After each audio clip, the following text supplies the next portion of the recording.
Hello বন্ধুরা, কেমন আছো সকলে? আশা করি ভালো আছো। আজকে তোমাদের সাথে আমি ইনস্ট্যান্ট চকলেট মোদকের রেসিপি শেয়ার করব। আশা করি রেসিপিটা তোমাদের ভালো লাগবে। চলো আমরা তাড়াতাড়ি দেখে নিই কী করে বানাতে হয়। বন্ধুরা, আমি এখানে চকলেট বিস্কুট দিয়ে মোদক বানাবো। এখানে আমি ওরিও চকলেট বিস্কুট নিয়ে নিচ্ছি। আপনারা যে কোনো চকলেট বিস্কুট বা যে কোনো ক্রিম বিস্কুট নিতে পারেন, বা যে কোনো মেরি বিস্কুট বা ব্রিটানিয়া বিস্কুটও নিতে পারেন, আপনি যার যেরকম পছন্দ। আমি এখানে চকলেট বিস্কুট বানাবো বলে আমি এখানে ওরিও বিস্কুট নিয়েছি, চকলেট মোদক বানাবো বলে সরি। তা এখানে চকলেট বিস্কুট নিয়ে নিয়েছি, এখানে একটু দুধ নিয়েছি, এখানে একটু দুধের সর নিয়েছি, এখানে কাজু বাদাম গুঁড়ো নিয়েছি, আর এখানে একটু গুঁড়ো দুধ নিয়েছি। এই দিয়ে আমি চকলেট মোদক বানাবো। চলুন রেসিপিটা স্টার্ট করা যাক। দেখুন বন্ধুরা, আমি চকলেট বিস্কুটের ক্রিমগুলো এরকমভাবে আলাদা করে নেব। এটা দিয়ে আমি ভেতরে ফিলিংটা বানাবো।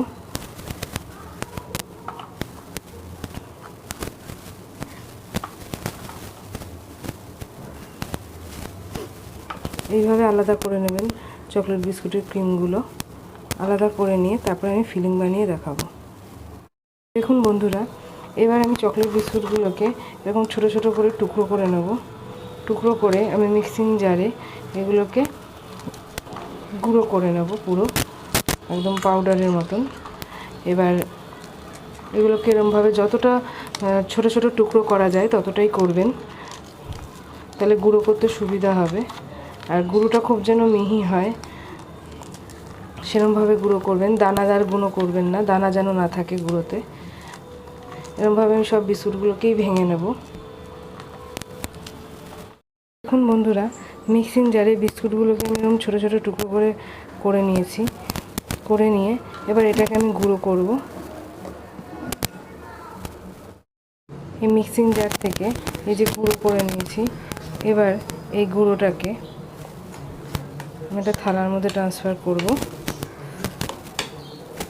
দেখুন গুঁড়োটা কতটা মিহি হয়েছে, মিহিভাবে গুঁড়ো করে নিতে হবে। আমি আগেও কিছুটা করেছি, যে থালার মধ্যে ট্রান্সফার করছি। আর বাকি যেটুকু বিস্কুট আছে পুরোটাই আমি দিয়ে এরমভাবে গুঁড়ো করে নেব। বন্ধুরা, এখানে যে ক্রিমটা ছিল ওরিও, সেই ক্রিমটাকে আমি ভালোভাবে মেখে নিয়েছি। এবার এর মধ্যে আমি এই বাদাম আর একটু সামান্য এলাচ গুঁড়ো করে নিয়েছি, এই বাদাম আর এলাচের গুঁড়োটা দিয়ে দেব। এটা দিয়ে ভালো করে আমি মেখে নেব।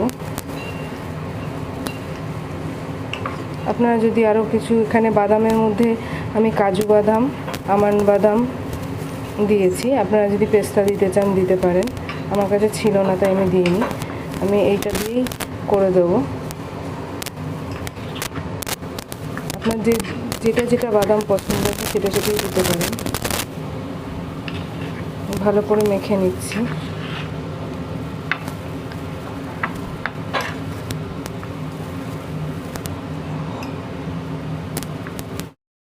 দেখুন বন্ধুরা, এই গুঁড়োটার মধ্যে আমি এবার একটুখানি গুঁড়ো দুধ মিশিয়ে নিচ্ছি। দুধটা দিলে খেতে একটু টেস্ট হয়। আপনারা চাইলে দেবেন, না চাইলে না দিতে পারেন, এটা অপশনাল। আমার মনে হলো দিলে ভালো লাগবে তাই দিলাম।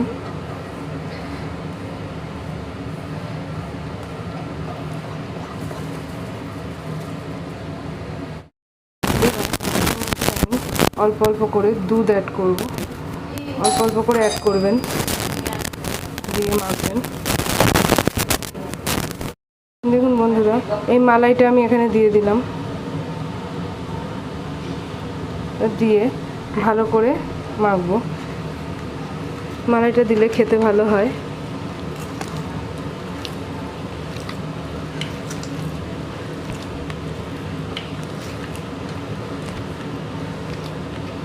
যত সুন্দর করে মাখবেন এটা তত সুন্দর খেতে হবে। এরকমভাবে মাখা হয়ে গেলে তারপরে আমি আপনাদের দেখাচ্ছি।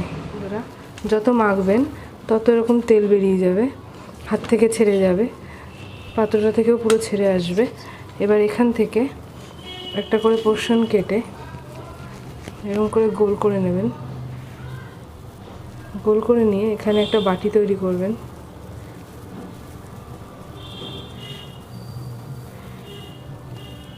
এরকম ছোট একটু বাটি তৈরি করবেন।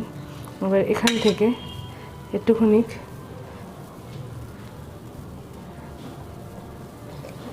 ফিলিং নিয়ে এটাকে আমি বন্ধ করে দিলাম।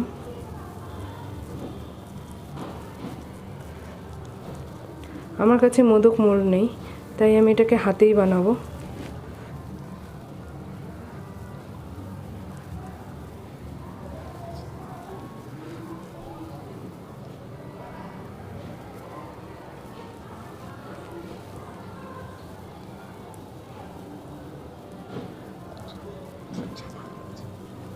এরমভাবে মোদকটাকে বানিয়ে নেব।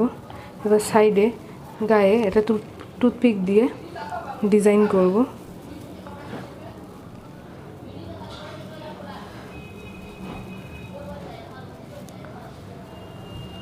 এরমভাবে ডিজাইনটা করবেন।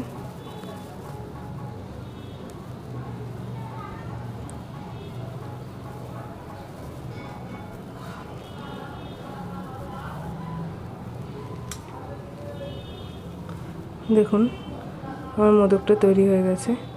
এখন বন্ধুরা দেখতে কতটা সুন্দর হয়েছে। এরমভাবে খুব সহজেই ইনস্ট্যান্ট আপনারা মোদক বাড়িতে বানিয়ে ফেলতে পারেন। আমি বাড়িতে গণেশ পুজো করি, তাই প্রত্যেক বছরই বানাই। আশা করি রেসিপিটা আপনাদের ভালো লাগবে। প্লিজ যদি ভালো লাগে লাইক করুন, শেয়ার করুন, আর যারা নতুন বন্ধু আছেন চ্যানেলে প্লিজ চ্যানেলটাকে সাবস্ক্রাইব করুন।